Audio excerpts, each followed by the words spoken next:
Greetings. Welcome back to Black Bear News, where everything is connected. And please, I was going to combine some words, but please remember to like the video and make sure that you are still subscribed. As always, very important. It is raining pretty hard here today. It's been raining all night. It's going to rain all day. It's supposed to rain for the next 5 days or whatever. So I've got my door closed and I've got my little tinfoil set up on my Wi-Fi, and hopefully that will make this stream kind of acceptable, but I don't know. It looks a little bit choppy right now. How you doing, guys? Greetings and salutations. Let me look at this stream. What's going on here? I mean, I'm supposed to be... It's all green, so my stream should be good. Maybe I should just close out a bunch of windows in my browsers. Windows in my browsers. Hold on one second. Maybe that'll help.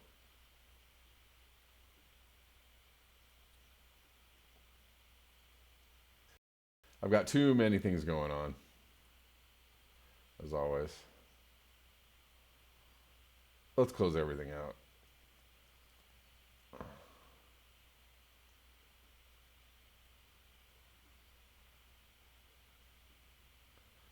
Too many puppies.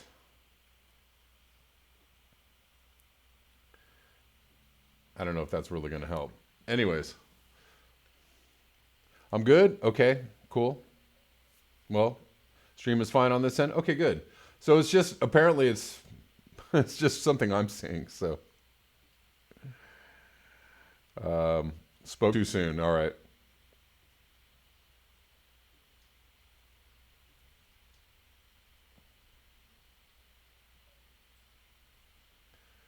Hold on.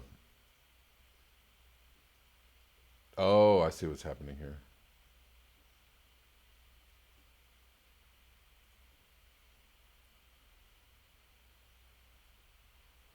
Yeah, I know I'm a little choppy.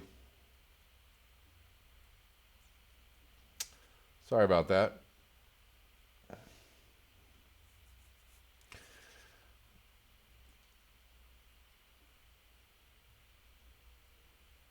Should be coming back any moment.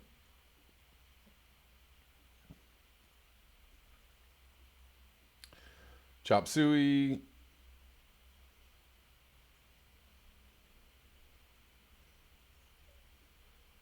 Blah, blah. I don't know. I've got plenty of stream.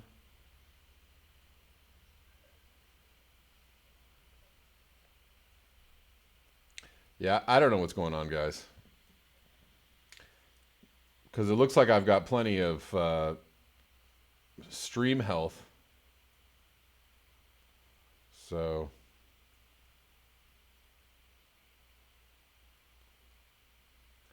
Well... should be coming back. All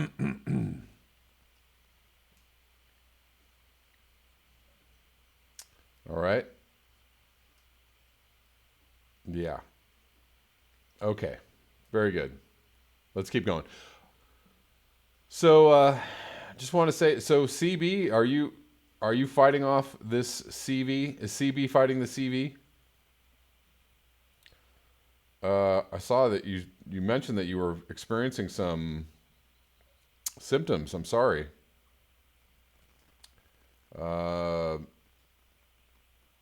Stay well, boost immune system, all that kind of good stuff. So, okay. Yeah, sorry about that, guys. I don't know what's going on. TCR, exactly. YouTube algorithm doesn't appreciate your content. Exactly. It's hard for me to know whether it's, my end or somebody else doing something. Osama, what's up? But I seem to have plenty of signal, so I don't think the rain helps. Obviously, if it's raining and there's a weather going on, it doesn't really help the Wi-Fi. Because I'm trying to get, Wi-Fi to, come through a wall, come outside my house, go through a door, come into here. So maybe on a clear day, it might be a lot better. Anyways, yeah, welcome all. The dude says, my stream is tremendous, wonderful stream, the best stream. Big, beautiful streams.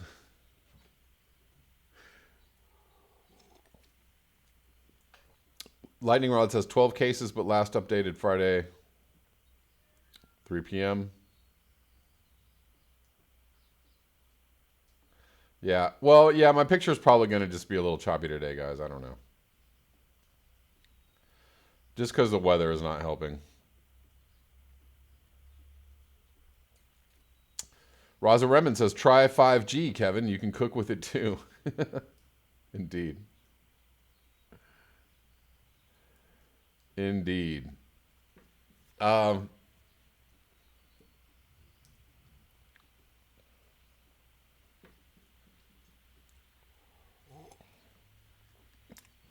Well, I don't want too much of this chop, so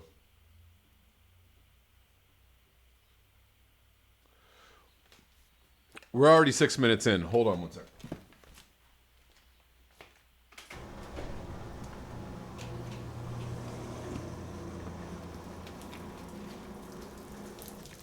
Splash. All right. Human says sometimes the final video does not show skipping. Yeah, I know, but I want to cover some important information today, so I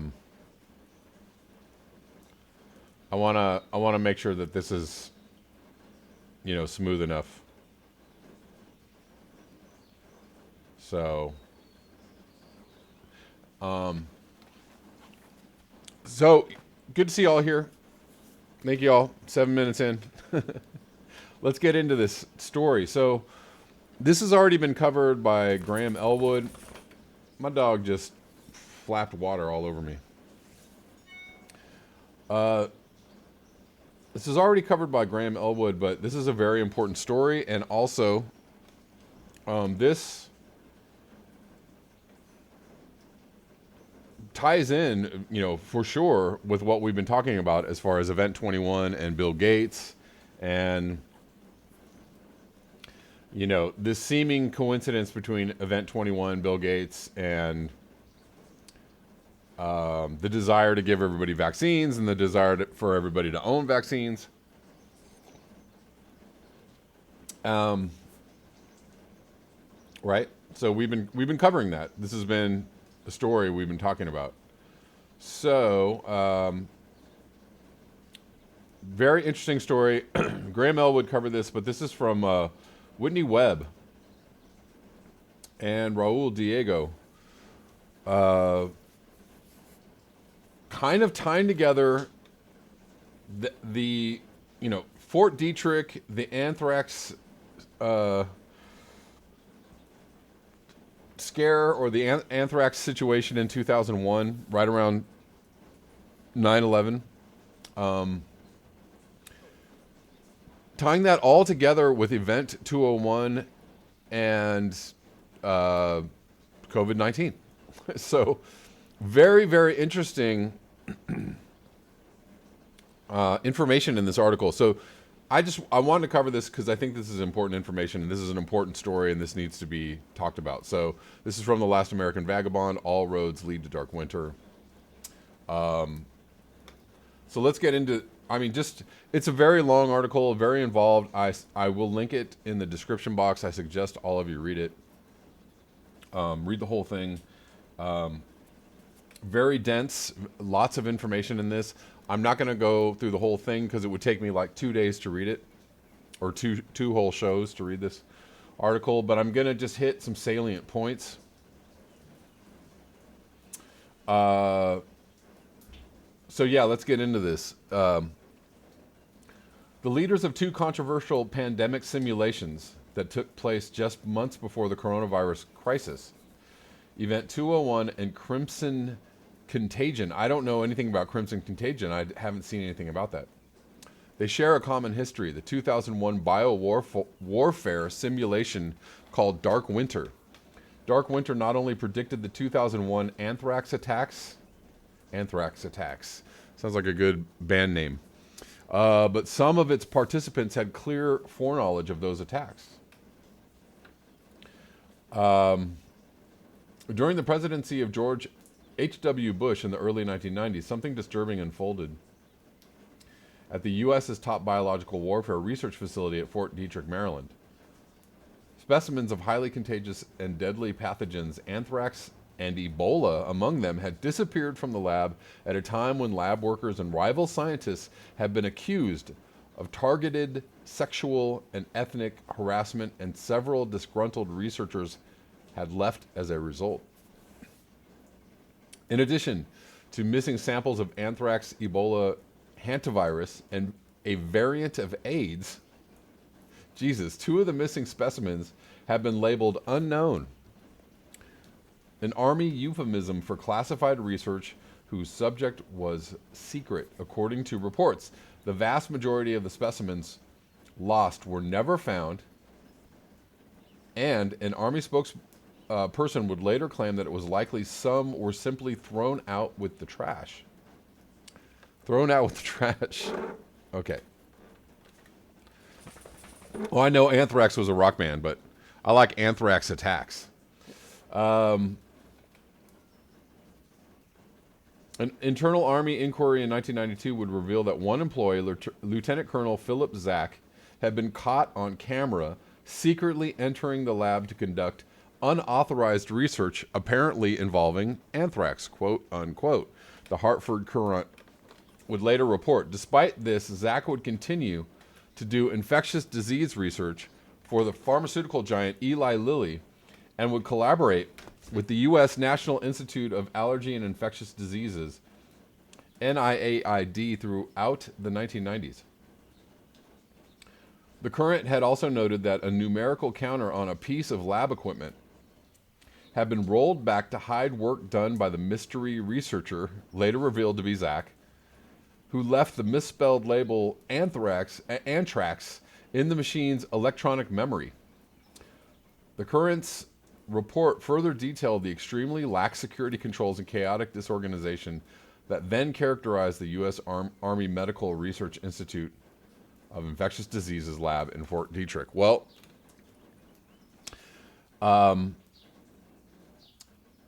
yeah, so this is, some people are already aware of some of this information. Some of this is new to me. Actually, a lot of this information was new to me. I had no idea all of this was going on with Fort Detrick and the anthrax thing. And it's this is very interesting to me. Just as an aside, I'm really happy that channels like Graham Elwood are doing reports like this. I lived through the Bush administration, and I'm 52 years old, so I've been around for a while. I've lived through lots of administrations and lots of the first Gulf War, the Reagan era, the Iran-Contra era. Like, I remember all of these happenings I remember all of this pretty well. I remember the Bush era, and even prior to that, most conspiracy theorists or most anti-establishment, researchers and reporters were generally reporting from the left. And it's really good to see channels like Graham Elwood and Nico House and some other people uncovering these, kind of darker stories, what might be dubbed conspiracy stories.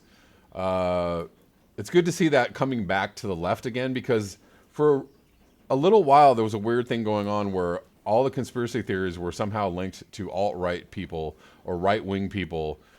And all of a sudden, again, like the graph that I showed yesterday, which showed that Democrats, believed in mainstream media. They believed the media, overwhelmingly, up to like 70%. And it was like the independents and right wing people who were very skeptical, who questioned the media, questioned the stories. Like suddenly it became this right wing thing to be a conspiracy theorist and to question the establishment narrative. And somehow, I don't know, the polls reversed, because there was a time when it was mostly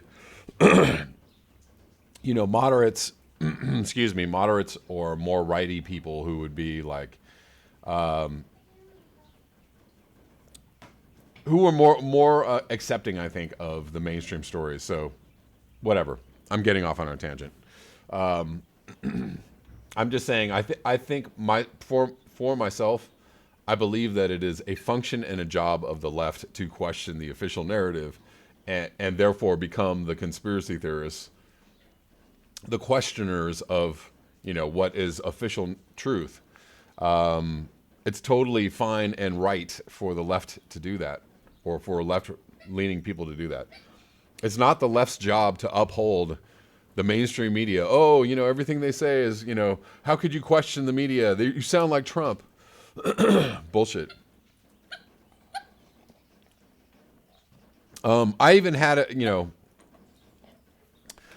I was having some debates with a guy on Facebook around Bernie Sanders and Joe Biden. But this guy called himself a journalist, and was totally, every time I questioned the mainstream media, he got really offended. Oh, how dare you? They're the upholders of truth. And I was like, are you serious about that? Like, you don't think the mainstream media forms opinions for people, or shapes opinions for people, or manufactures consent? He was like, no, the media just reports on how people are feeling.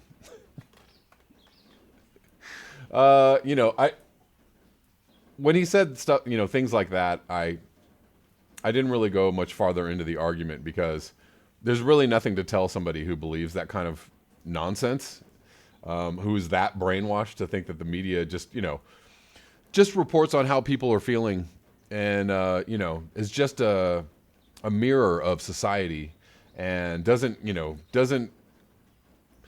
spread any misinformation whatsoever. I'd have to go through the whole history of Operation Mockingbird, et cetera, the CIA's involvement in spreading misinformation for him, blah, blah, blah, blah, blah. Anyway, so let's move on. CB Unglesby, what a fool he is, indeed. So I'm not reading the whole thing. I'm just kind of giving you guys highlights of this article. Given their involvement in Dark Winter, and more recently Event 201 and Crimson Contagion, this series seeks to explore the possibility that, just like the 2001 Anthrax attacks, government insiders had foreknowledge of the COVID-19 crisis on a scale that, thus far, has gone unreported. So I've been reporting on this. So I've been trying to bring this to light. The fact that certain entities knew about this, or knew something was coming, months ago. And the BBC reporter that said Iran had been digging mass graves since October. Iran didn't get any cases till January. So how would they be digging mass graves in October?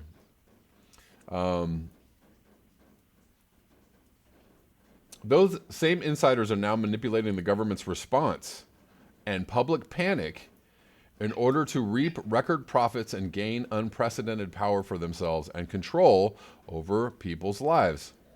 So let's read about Dark Winter a little bit. In late June 2001, the U.S. military was preparing for a quote-unquote dark winter.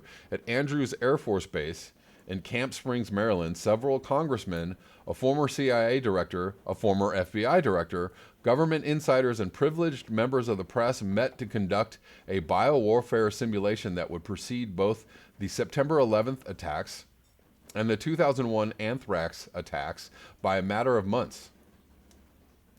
Whoa. Coincidence there, right? Again, a biowarfare simulation. So this happened before the Anthrax attacks in 2001. Oh, and it just happened before the COVID-19 happened, 6 months ago with Event 201. It specifically simulated the deliberate introduction of smallpox to the American public by a hostile actor. The simulation was a collaborative effort led by the Johns Hopkins Center for Civilian Biodefense Strategy. So John Hopkins hosted this Event 201, which happened in October 2019 with Bill Gates and a bunch of other folks who care, people who care.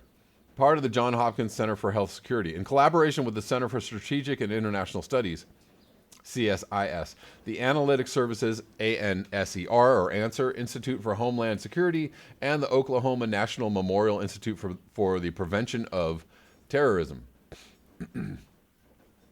The concept, design, and script of the simulation was created by Tara O'Toole and Thomas Inglesby of the Johns Hopkins Center, along with Randy Larson and Mark Demir of Answer. The full script of the exercises can be read here. The name for the exercise derives from a statement made by Robert Cadleck,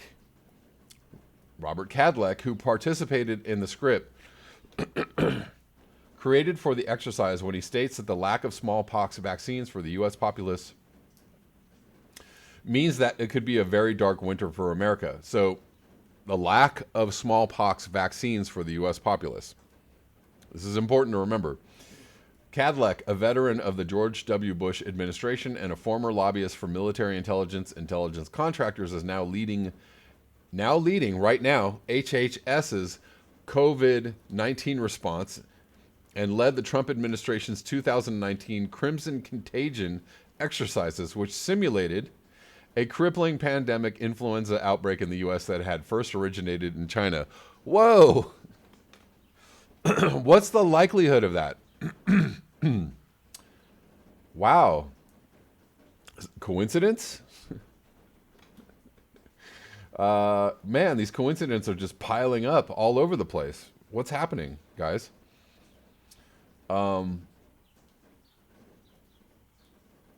I didn't even know about this Crimson Contagion exercise.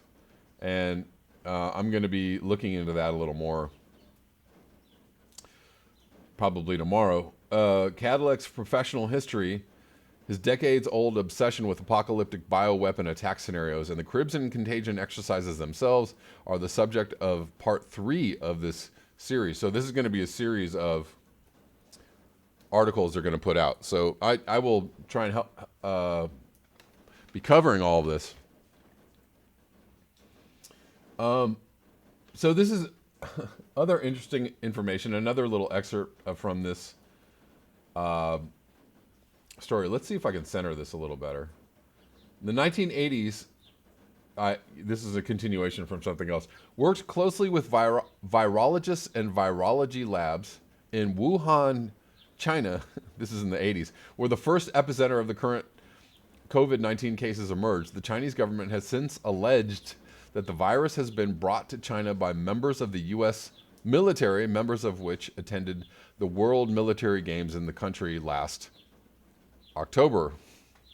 Such similarities among these Fort Detrick lab breaches from the early 1990s to 2001 to the present may be nothing more than unfortunate coincidences that are the result of a stubborn federal government and military that have repeatedly refused to enforce the necessary stringent safety precautions on the nation's top biological warfare laboratories. Or laboratory, singular. Yet upon examining not only these biosafety incidents at Fort Detrick, but the 2001 anthrax attacks and the current COVID-19 outbreak, another odd commonality stands out. High-level war games exercises took place in June 2001 that eerily predicted not only the anthrax attacks, but also the initial government narrative of those attacks and much, much more.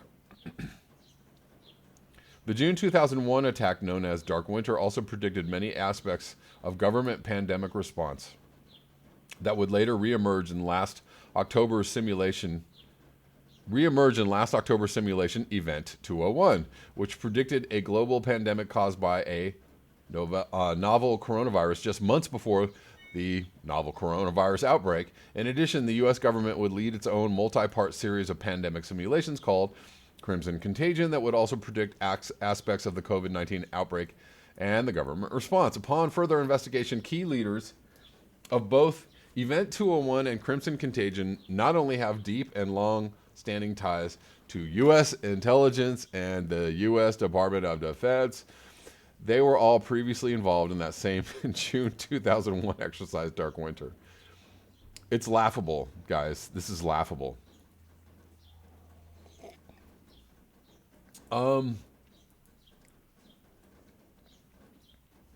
Quickly, I'm going to read this comment. CB Unglesby says, and you think they didn't know Rump didn't like them, so blow them off. He didn't even have a manual on what to do and didn't use it. TCR Galaxy, catastrophic converging coincidental complexities causing complete civilizational collapse. Rightio.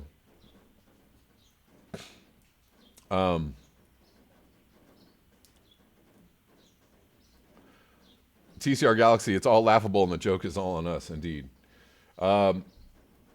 So I was almost done with this. Some of these same individuals who are part of everything that's going on, going all the way back to 2001, were all previously involved in that same 2001 exercise. Some of the same individuals would also play a role in the FBI's sabotaged investigation into the subsequent Anthrax attacks and are now handling this response. So this is wild. This is just a wild story. Let's see. I think I missed a little bit of this. They're proposing social media censorship, limited internet shutdowns to combat the issue. Excuse me. That simulation was co-hosted by the Johns Hopkins Center for Health and Security, which is currently led. So I think they're talking about Event 201 by Dark Winter co-author Thomas Inglesby. Dark Winter further discusses the suppression and removal, listen very closely, of civil liberties, such as the possibility of the president to invoke the Insurrection Act, which would allow the military to act as law enforcement upon request by a state governor, as well as a possibility of martial rule. So we already heard stories about them asking judges to suspend habeas corpus in some cases because of this emergency. So the Dark Winter script also discusses how options for martial rule include, but are not limited to, prohibition of free assembly. Really? National travel ban? Really? Quarantine of certain areas? Really? Suspension of the writ of habeas corpus? Really? And or military trials in the event that the court system becomes dysfunctional. The exercise later includes credible allegations that those deemed suspicious for smallpox by authorities were illegally arrested or detained, that those arrests largely targeted low-income individuals or ethnic minorities. In terms of current events, it is worth pointing out that the U.S. Attorney General William Barr and the Department of Justice he leads have recently requested new emergency powers that are allegedly related to the current COVID-19 outbreak. That request specifically references the ability to indefinitely detain Americans without right to a free trial. Kuro Hike says there is a possibility that this was all orchestrated to grab resources. The items know we face climate collapse. This could be one last hurrah, but that's total supposition on my part. Well, you wouldn't be, I don't think that you'd be far off in supposing that. Razorem, and there are going to be a lot more habeas corpses. Indeed. So let's talk a little bit about the Anthrax thing that happened in 2001.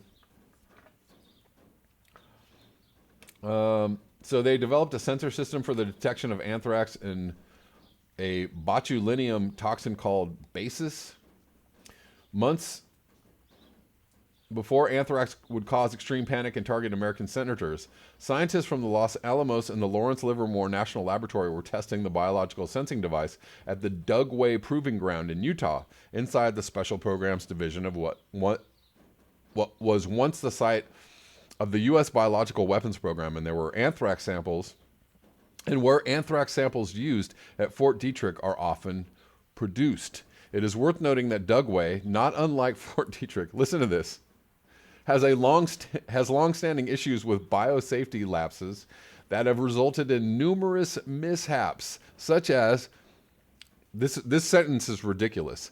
Their accidental shipment of live anthrax over 70 times to 86 different labs throughout the world from 2005 to 2015. So this is fairly recent. So I don't know how you can accidentally ship something 70 times. That's a lot of accidents. And would lead me to believe that, well, are they really accidental? If it happens that many times, how many times do accidents really happen? You know, you could say 1, 2, possibly 3. 70 is not accidental. Not on any level. I think after 4 or 5, that it's no longer an accident. We'll give it a margin of error of 10. But 70? No. Independent analysis conducted after the FBI closed its investigation into the attacks have suggested that Dugway may have been the source of the anthrax used in the attacks as opposed to Fort Detrick. Oh my God. Returning to basis, the results of the test conducted on this new sensor system in 2001 showed that it was highly prone to generating false positives and was therefore worthless beyond the ability to induce the very panic and social disruption it was intended to thwart, according to the Livermore Laboratory, which nevertheless marketed basis as a tool to guard the air we breathe. Vice President Cheney, following his September 2001 briefing on Dark Winter, decided to install the system in the White House. Days after Senator Tom Daschle's press conference that revealed he'd been targeted by the anthrax attacker, President Bush was in Shanghai attending the Asia-Pacific Economic Cooperation Summit, APEC, when he received a call from Dick Cheney on Air Force Two. Cheney delivered a chilling message. The President and Secretaries Condoleezza Rice and Colin Powell, who were with Bush in China, might have been exposed to the ultra-lethal botulinum toxin at the White House. Wow. Kuro hiked 73 before it's not an accident. Yeah, they just missed it. I think I missed something in here. So I missed a part in the story. I didn't get a screenshot of it, but apparently the people who were targeted with letters containing anthrax, Tom Daschle was one of those people. It was like 3 or 4 people. They were the ones that were against voting for the Patriot Act. Didn't know that either. That's pretty wild.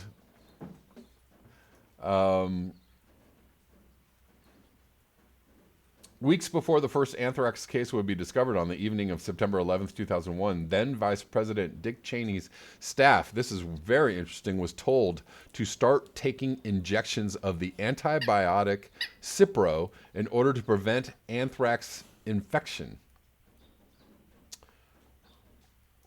Wow. In addition, it's like they knew something was happening or was going to happen. In addition, at least one member of the press, journalist Richard Cohen, then at the Washington Post, had also been told to take cipro soon after September 11th, after receiving a tip in a roundabout way from a high government official.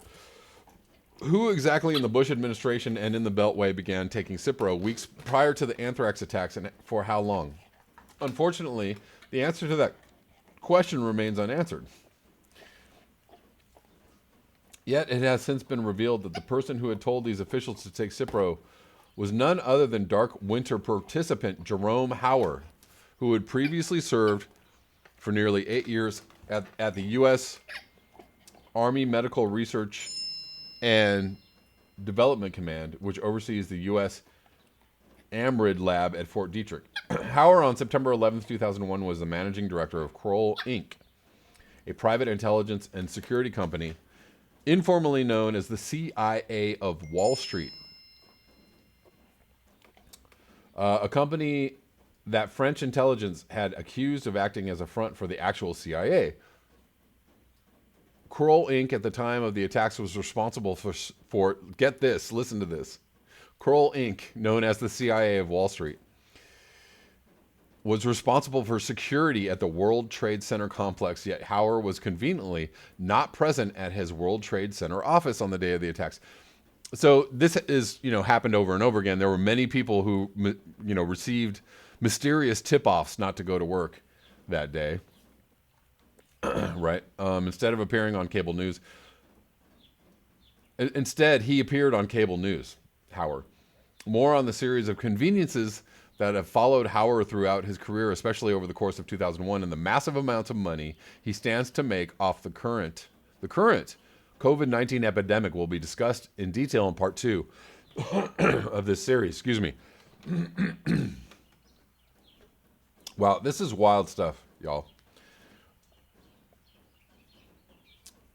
Wild stuff. So Raza Remen says police are arresting people for not social isolating, then taking them to crowded stations. Indeed, right? Yeah.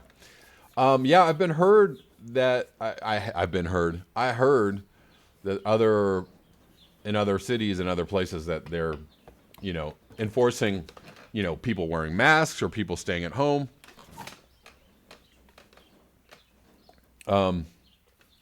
Hey.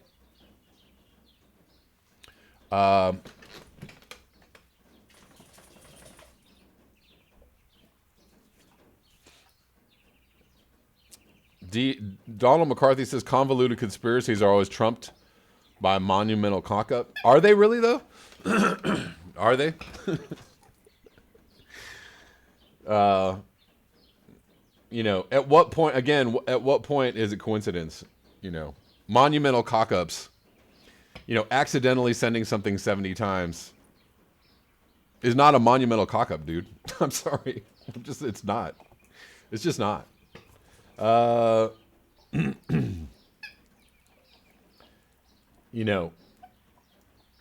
mean, I don't know. I don't know how often you have to fail at something before, it's beyond, just a trend. Anyways, to get back to this.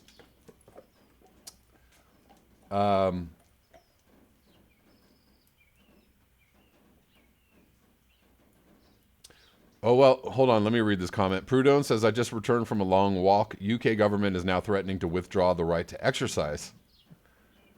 Right. TCR Galaxy, that's about 69 too many accidents. Exactly. Let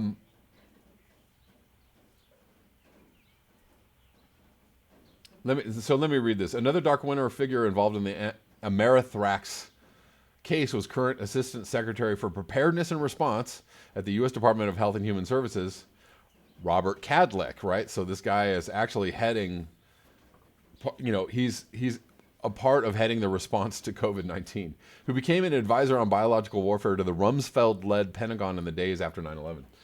Kadlec's official biography states that he contributed to the FBI investigation of the Anthrax letter attacks, though it's unclear exactly what those contributions were, beyond having met at least once with scientists at Fort Detrick. In November 2001, whatever his contributions were, Kadlec has long been an emphatic supporter of the official narrative regarding Bruce Ivans. So Bruce Ivans was this guy who was framed for the Anthrax attacks, and he killed himself right before his trial. He killed himself, right? That's, also coincidence. Who he has referred to as a deranged scientist and the sole culprit behind the attacks. Kadlec has also used the official narrative about Ivans to assert that bioweapons have been democratized, which he argues means that weaponized pathogens can be wielded by essentially anyone with a few $1,000s and enough time on their hands.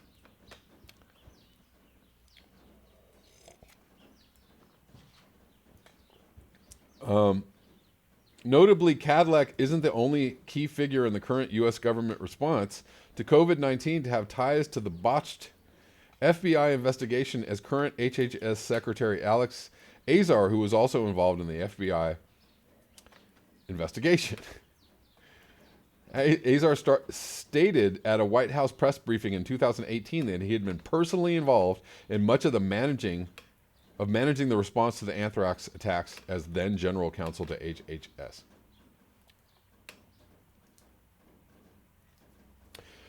Given that FBI investigation into the anthrax attacks and the government response to them were so disastrous and heavily criticized by independent and mainstream media alike, it is surprising that Azar and Cadillac would so proudly tout their involvement in that fiasco, especially considering that the scientific analysis used in that investigation were fatally flawed and by all indications, et cetera, et cetera. We're almost done with this, guys. Sorry. Soon after, a suspicious letter was found in the office of then Congressman and current Vice President Mike Pence. He was even, somehow involved in this. Media Roots noted the following about Pence's subsequent press conference and a 2018 podcast that examined the timeline of the 2001 anthrax attacks. Mike Pence, who once hosted an AM talk show describing himself as Rush Limbaugh on decaf, conducts a press conference outside the Capitol proclaiming revenge and biblical-style justice to whoever conducted the anthrax attack. So, right, the anthrax attacks were actually used to kind of wind up this, anti-terrorism sentiment. And this was like prior to, weapons of mass destruction, right? But they were tying the anthrax attacks to terrorists. And then they tied it to this guy, Bruce Ivins. His family, with news cameras in tow, gets tested for anthrax at the hospital after it is allegedly found in his office. No news outlets questioned his grandstanding or odd performance of going to the hospital with his family, and unlike Senators Daschle and Leahy in their press appearance, Mike Pence alluded to the anthrax letters being connected to the larger war on terror. As public panic swelled, more letters continued to be found, not just in the United States, but around the world, with anthrax and or hoax letters being found in Japan, Kenya, Israel, China, and Australia. Yeah. The FBI, as it ramped it, so they targeted this guy, Bruce Ivins. As the FBI ramped up its targeting of Ivins, leaked much of its evidence to media outlets, which, for the most part, uncritically reported it. And this is why... This is why, if you're a believer of mainstream media, you're a dangerous person. You're a dangerous conspiracy theorist, because you don't, the intelligence agencies leak, quote unquote, evidence to media outlets, and then they report it, and then people are like, really? And when this evidence may or may not be true. However, it eventually becomes clear that the case was shoddy and would never hold up in court, as it was built on circumstantial evidence and questionable scientific analysis. It was then announced on July 29th, 2008, that Ivins, whose life and career had been left in ruins by the FBI's aggressive tactics, had committed suicide, just as the federal government was set to charge him as the sole culprit behind the anthrax attacks. So 7 years later, they framed this guy. Few chose to question the suicide narrative, despite there being legitimate reasons to do so, such as the lack of suicide note at the scene and the fact that no autopsy was ever performed on Ivan's corpse. There's a common thread, it's a very common thing when suspicious deaths happen in connection to certain cases or certain events, that there's no autopsy. Even when Judge Scalia died, a lot of people questioned Judge Scalia's heart attack death, and there was no autopsy. They just there was no autopsy on Osama bin Laden when he died. They buried him at sea. They just dumped his body in the ocean. Oh, they never did an autopsy. They never. They just dumped his body in the ocean right away. Anyways, former FBI agent Richard Lambert's whistleblower lawsuit would later reveal that the FBI had intentionally withheld a wealth of evidence that proved Ivan's innocence and further charged that the DOJ and FBI had crafted an elaborate perception management campaign to bolster their assertion of Ivan's guilt that included press conferences and highly selective evidentiary presentations which were replete with material omissions. And that is all I have for you today, guys, on that.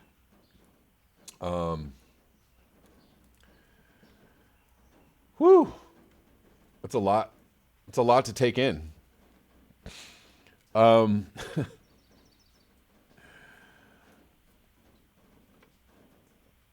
Anyways, I hope you guys enjoyed that coverage of some of the information in that article. I didn't even, you should read the whole thing for yourself. I think there's a lot of very interesting information in there. Again, not a bad thing to keep in mind the coincidental events or the coincidental fact that, there were not one, but two exercises simulating a pandemic last year, not long ago, coincidentally, right before a pandemic happens. And, you can draw your own conclusions from that.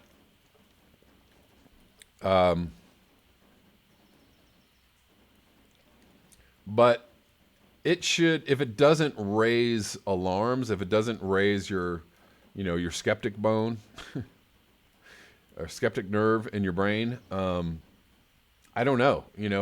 I think it's easy to get wrapped up in like, oh my God, everybody's locked down. What are we going to do for money? And, this CV-19 is really horrible. And everybody, stay at home and stay safe. And, everybody be careful and, whatever. But like, you can get really wrapped up in that and not realize that there are other, there are other things afoot,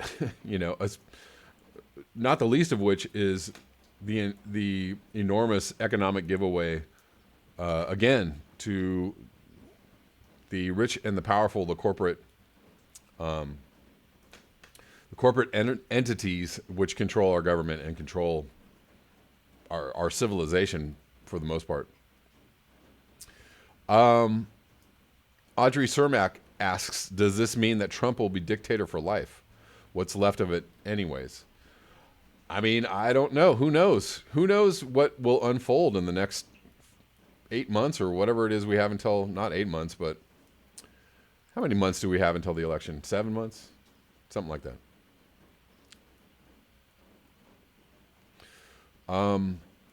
Your guess is as good as mine. Excuse me.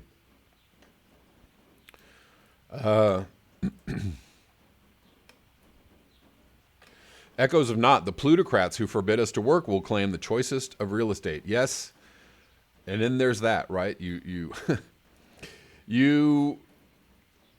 take away people's ability to earn money and to pay their rent or pay their mortgages. You say, oh, you're going to have a couple months of forgiveness. And then, but at the end of that couple months, you owe the entirety of what you owe, on this given day, your mortgage or your rent or whatever, or we're kicking you out or we're taking your home.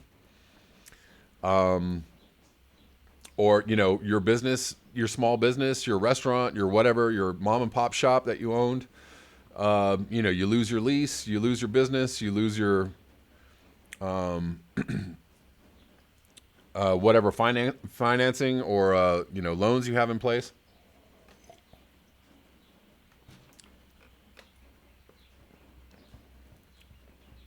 Russ Taylor, you can't ship 70 times to 86 places. I thought about that too. It's a weird number, but maybe there's a way. Maybe one shipment goes to 2 places, right? You ship something out. I don't know, whatever. You ship it at one time, but it's going to 2 different places, right? Wade in says Bernie needs to stay in the race because Biden will catch CV. I think he already has it. He looks horrible. I saw some live stream with him recently, and he looks tore down. Like more than usual. He looks not so good. He's teetering on the brink. Raza Remen, police are arresting people for not social isolating. Oh, I read that one. All right, guys, I'm going to have to take off. I think I got a... hold on, I'm frozen. TCR Galaxy, thank you so much for the super chat. The mainstream narrative makes about as much sense as the book of Genesis. Next cup of coffee is on me. Thanks so much, TCR. Appreciate you. You know how I love the delicious coffee. Benazir Bhutto let slip that Osama bin Laden had died way back and coincidentally met her end with a truck bomb. Yeah. Another coincidence. Yeah. So weird.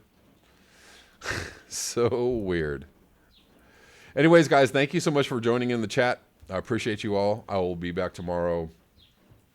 Tomorrow at 11 a.m. Sorry, I started a little earlier today because I forgot that I had something happening at 11. So, but not tomorrow. Tomorrow I'll be back at 11 a.m.